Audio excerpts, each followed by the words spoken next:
వందనాలండి. ఎలా ఉన్నారు? బాగున్నారా? దేవుడిచ్చిన మహా ఉత్సవాన్ని బట్టి దేవుడి ఏదైనా తన పరిస్థితి లేకుండా మనతో మాట్లాడుతున్నాడు అనమాట అండి. మొదటగా మనం చూసుకున్నట్లయితే అండి, కీర్తన గ్రంథంలో 100వ అధ్యాయంలో దేవుడు ఒక మాట చదివిస్తున్నాడు అనమాట అండి. యెహోవా దేవుడని నమ్ముకోమని చెప్పేసి దేవుడు తన పరిస్థితి లేకుండా చదివిస్తున్నాడు అనమాట అండి. ఆదికాండ గ్రంథంలో మనం చూసుకున్నట్లయితే అండి, చక్కగా అబ్రాహాము దేవుని నమ్మెను, అదే అతనికి నీతిగా ఎంచబడని చెప్పేసి దేవుడు తన పరిస్థితి లేకుండా చదివిస్తున్నాడు అనమాట అండి. అబ్రహాం గారు దేవుని మీద నమ్మకంగా జీవించారండి, విశ్వాసంతో జీవించారండి.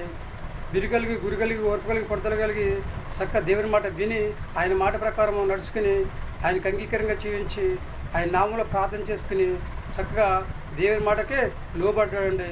చక్కగా నమ్ముకున్నాడు కనుక అబ్రహాం గారిని దేవుడు ఏం చేశాడండి, విశ్వాసులకి తండ్రిగా చేసినట్లుగా మనము చూస్తూ ఉన్నాం అనమాట అండి.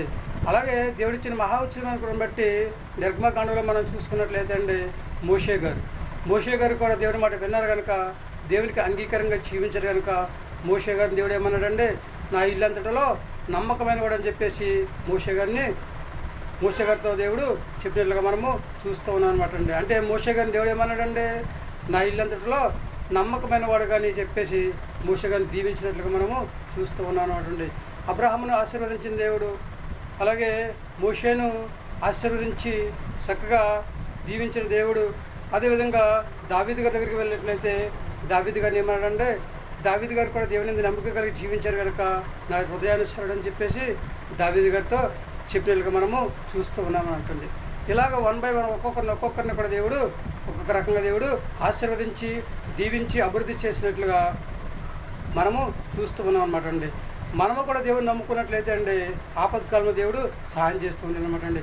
కష్టకాలంలో దేవుడు సహాయం చేసి మనకు కావాల్సిన సహాయం దేవుడు దయచేస్తూ ఉంటాడు అనమాట అండి. దేవుడు నమ్ముకోవడం వల్ల మనందరం కూడా దేవుడు ఆశీర్వదిస్తూ ఉంటాడు, అభివృద్ధి చేస్తూ ఉంటాడు. ఒక ఉన్నతమైన స్థితిలో ఉంచి భూమి మీద మంచి ఆరోగ్యం దయచేసి హాయిగా జీవించే యోగ్యతను సంపాదించుకునే స్థితిని దేవుడు మనకి కలగజేస్తూ ఉంటాడు, లేదా దయచేస్తూ ఉంటాడు. కనుక మనందరం కూడా దేవుడు నమ్ముకొని భూమి మీద మంచి ఆరోగ్యం కలిగి ఆయన రాజ్యవారసుగా జీవించే యోగ్యతను సంపాదించుకొని హాయిగా జీవిద్దామా? ఏమంటారండి? మీ ఆలోచన మీదేనండి.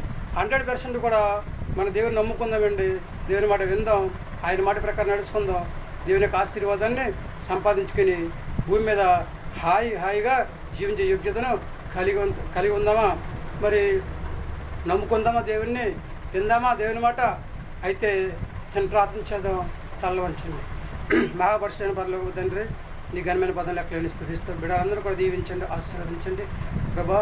నీ నమ్మిక కలిగి విశ్వాసం కలిగి భక్తిగా ఉండి దండిస్తున్నావు, ఓర్పు కలిగి పొడదలు కలిగి ప్రార్థన చేసుకుని దండిస్తున్నావా?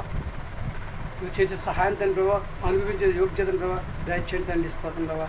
దాన్ని మీరు ఆపత్కాలంలో సహాయం చేస్తూ ఉంటారు, కష్టకాలంలో సహాయం చేస్తూ ఉంటారు తండ్రి. ఈ కొన దండిస్తుండవా. బిడ్డలందరూ కూడా నేను నమ్ముకుని ప్రభా నువ్వు ఇచ్చే కృపను పొందుకుని దండిస్తుండవు, దీవెని పొందుకుని దండిస్తుండవు, ఆశీర్వాదాన్ని పొందుకుని దండిస్తుండవు. హాయిగా జీవించే యోగ్యతను దయచేయండి. చిన్నలను పెద్దలను యవనస్తులను వృద్ధులందరూ కూడా దీవించండి, ఆశీర్వదించండి. గర్భిణీ స్త్రీలను దండిస్తుండవా తండ్రి, సంతానాలను బిడ్డలను దండిస్తుండవా, అనారోగ్యంగా బాధపడుతున్న వారిని బాలింతరాలను దండిస్తుండవా. అలాగే ఉద్యోగం కోసం ఎదురు చూస్తున్న వారిని తండ్రి, ఉద్యోగం చేస్తున్న వారిని, వ్యాపారం చేస్తున్న వారిని తండ్రి అలాగే దండిస్తున్న, వివాహం కోసం ఎదురు చూస్తున్న వారిని, కూలి పని చేసుకుంటున్న వారిని తండ్రి, వాహనాలు నడుపుతున్న వారిని తండ్రి, ప్రయాణం చేస్తున్న వారిని, ఇలా 1 by 1 ప్రతి బిడ్డను కూడా దీవించి ఆశీర్వదించి అందరూ నీ మాట విని నీ మాట పక్కన నడుచుకుని తండ్రి ప్రభావ నీవు ఇచ్చే ఆశీర్వాదాన్ని పొందుకుని దండిస్తున్నావా. కానీ భూమి మీద హాయిగా జీవించే యోగ్యతను దయచేయమని, ప్రతి ఒక్కరికి మంచి ఆరోగ్యం దయచేయండి. ప్రతి ఒక్కరిని నమ్ముకుని ప్రభావ నీ మాట విని నీ మాట ప్రకారం నడుచుకుని దాన్ని నువ్వు ఇచ్చే ఆశీర్వాదాలు పొందుకుంటాను ప్రభావ. హాయిగా జీవించే యోగ్యతను దయచేయండి. మా ప్రార్థనలకే ఇస్తాను, మా ప్రార్థనలకు బలం దయచేయండి. మా కొరకు త్వరగాని యేసుక్రీస్తు ప్రయాసమైన నామంలో అడుగు వేడుకుంటున్నాము తండ్రి, ఆమేన్. అందరికీ వందనాలండి. దేవుని ఆశీర్వాదం మీకు తోడుగా ఉండేను గాక. దేవుడు మిమ్మల్ని దీవించి ఆశీర్వదించిన గాక. ఈ నూతన సంవత్సరంలో చక్కగా మనందరము కూడా దేవుని నమ్ముకున్నాం కనుక, మనందరము కూడా దేవుని పిల్లలం కనుక ఈ నూతన సంవత్సరంలో దేవునికి అంగీకారంగా జీవించి ఈ నూతన సంవత్సరం ద్వారా రావాల్సిన దేవుని ఆశీర్వాదంలో 100% మనందరము కూడా పొందుకునే యోగ్యత దేవుడు మనందరికీ దయచేయను గాక. ఈ నూతన సంవత్సరంలో మనందరము కూడా దేవుని మాట విందామండి, ఆయన మాట ప్రకారం నడుచుకుందాం, ఆయనకు అంగీకారంగా జీవిద్దాం. చక్కగా భూమి మీద మంచి ఆరోగ్యం కలిగి ఉండి భూమి మీద హాయిగా జీవించే యోగ్యతను సంపాదించుకునే స్థితిని కలిగి ఉందామా. దేవుడు మనందరినీ కూడా దీవించి ఆశీర్వదించిన గాక. దేవుడు మనందరం కూడా దేవుడి మాట విని ఆయన మాట ప్రకారం నడుచుకునే యోగ్యత దేవుడు మనందరికీ దయచేయను గాక.